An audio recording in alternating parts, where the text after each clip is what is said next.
हेर्दै हुनुहुन्छ त्रिशुली खबर टिभी। 24 घण्टा ताजा खबरको लागि हाम्रो च्यानललाई सब्स्क्राइब गर्नुहोला, नजिक रहेको बेल आइकन दबाई हामीसँग जोडिनुहोला। एकाएक पूर्व राजा ज्ञानेन्द्र शाहको यस्तो अभिव्यक्ति देशले अब मेरो नेतृत्व खोज्यो। रामबहादुर थापा बादललाई एकपछि अर्को धक्का, माधव कुमार नेपाल फर्के झनै अप्ठ्यारो हुने पक्का। संसद विघटन, संविधान विपरीत, राष्ट्रपतिले नयाँ सरकार गठन प्रक्रिया सुरु गर्नुपर्ने। माओवादी केन्द्रका अध्यक्ष प्रचण्डलाई डर, प्रधानमन्त्री ओलीले झनै खतरनाक कदम चाल्न सक्छन्। प्रधानमन्त्री ओलीले माधव कुमार नेपाललाई प्रचण्डको मामुली कार्यकर्ता भनेपछि एमालेमा भाँड भैलो। सरकारी वकिललाई इजलासको प्रश्न, विघटन अघि संसदलाई सोध्न पर्छ कि पर्दैन। प्रधानमन्त्री ओलीको राजीनामा बारे संविधानले कल्पना गरेको छैन, नायब महान्यायाधीश वक्ता पाण्डे।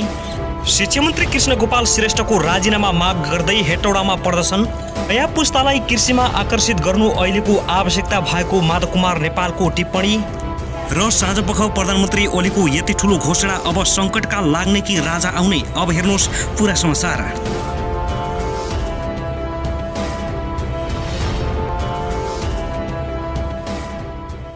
दर्शकबिन नमस्कार, तपाईहरुलाई हार्दिक स्वागत छ हाम्रो च्यानल त्रिशुली खबर टिभीमा। यदि हाम्रो च्यानललाई अहिलेसम्म सब्स्क्राइब गर्नु भएको छैन भने सब्स्क्राइब गरी नजिक रहेको बेल आइकन दबाई हामीसँग जोडिनुहोला। दर्शकबिन फेरि पनि हामी तपाईहरुमाझ विशेष खबरका साथ उपस्थित भइसकेका छौं। यो भिडियोलाई अन्तिमसम्म हेरी हामीलाई साथ दिनुहोला। दर्शकबिन हाम्रो मेहनतको लागि एउटा सानो लाइक गर्न पनि नभुल्नुहोला। दर्शकबिन अब लागौं पहिलो खबरतर्फ।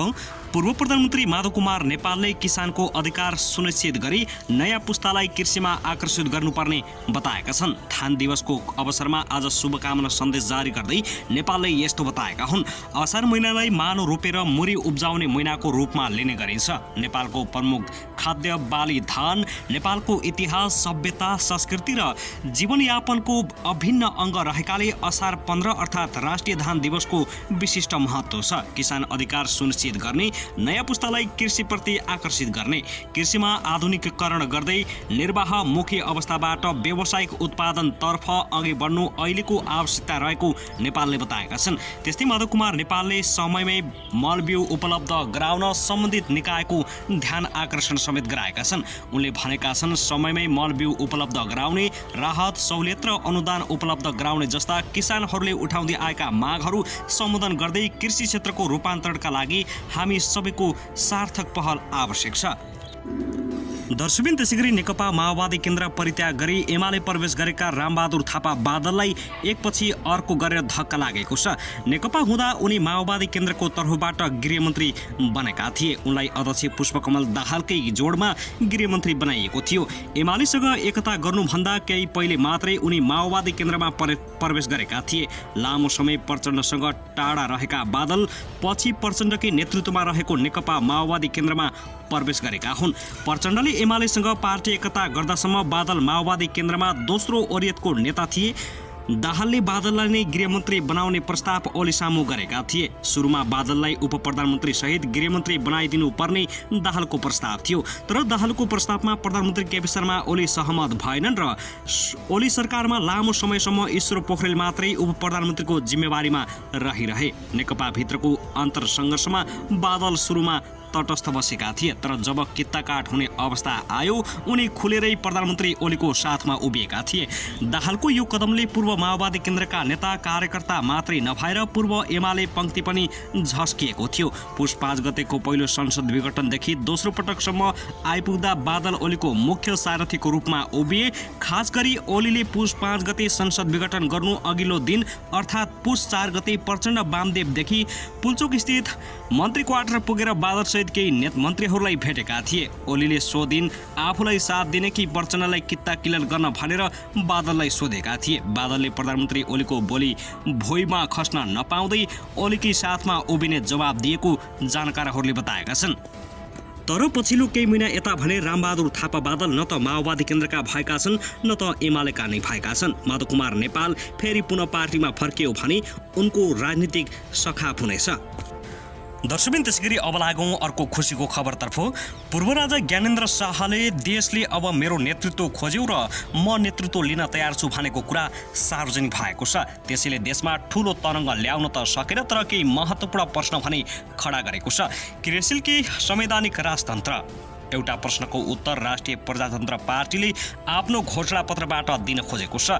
यसले नेपालमा संवैधानिक राजतन्त्र स्थापना गर्ने मुद्दा अगाडि सारेको छ, तर त्यतिले यसबारेमा उठ्ने जिज्ञासा मेटाउन पनि सक्दैन। 2046 सालमा नेपालमा प्रजातान्त्रिक पद्धति अन्तर्गत संवैधानिक राजतन्त्र रहेको थियो। त्यस अन्तर्गत 3 जना राजा भएका थिए, वीरेन्द्र, ज्ञानेन्द्र र दिपेन्द्र। राप्रपाले खोजेको कस्तो राजा हो? वीरेन्द्र जस्तो कि ज्ञानेन्द्र जस्तो? दिपेन्द्रको त कुरै नगरौँ, किनभने उनी राजा घोषित भए पनि होसमा पनि आएनन्, गद्दीमा पनि बसेनन्। के वीरेन्द्र जस्तै संविधानको अक्षरेश पालना गर्दै बस्ने राजा खोजेको हो त?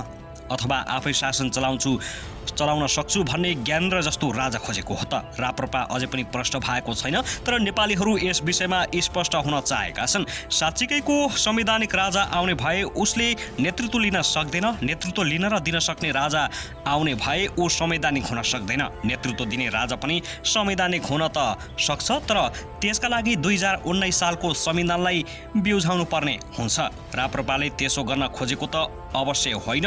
त्यसकारण पूर्व राजा ज्ञानेन्द्रको भनाइ र राप्रपाको घोषित भनाइमा तालमेल मिलेको छैन। त्यसकारण राजतन्त्रको बारेमा एक अर्कालाई सघाउने भन्दा एक अर्कालाई क्षति पुर्याउने सम्भावना बढिदिएको छ।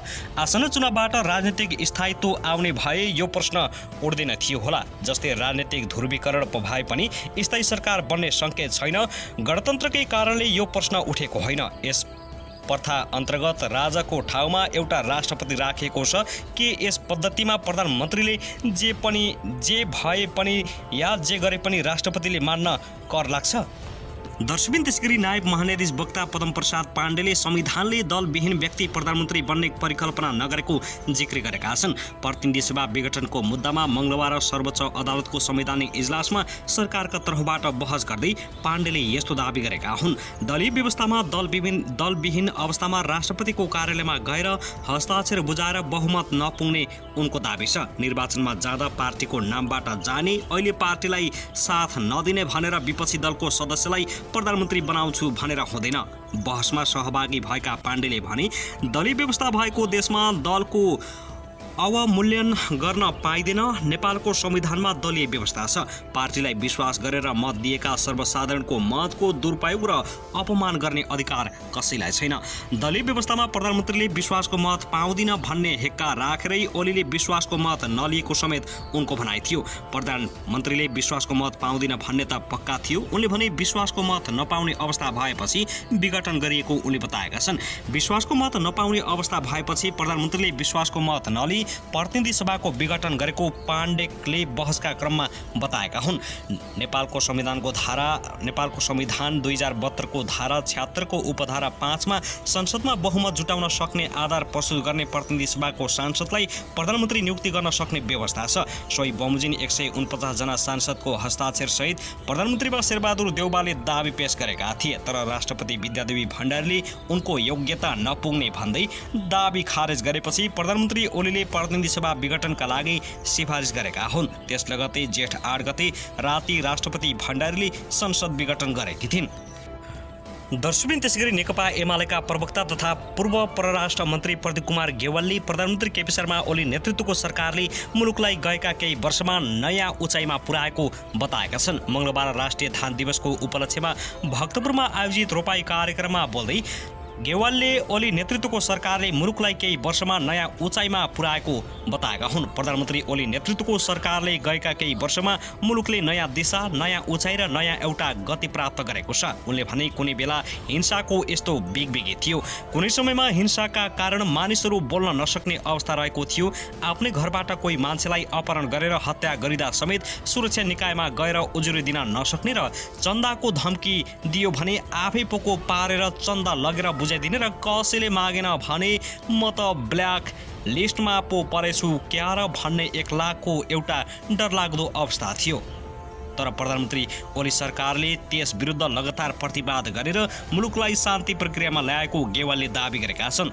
त्यो हिंसाको विरुद्धमा लगातार प्रतिवाद गरेर मुलुकलाई शान्ति प्रक्रियामा ल्याउने एउटा त्यो धार, त्यो लेगेसी प्रधानमन्त्री केपी शर्मा ओलीको नेतृत्वमा हामीले स्थापित गर्यौं, गेवालले भनेका छन्।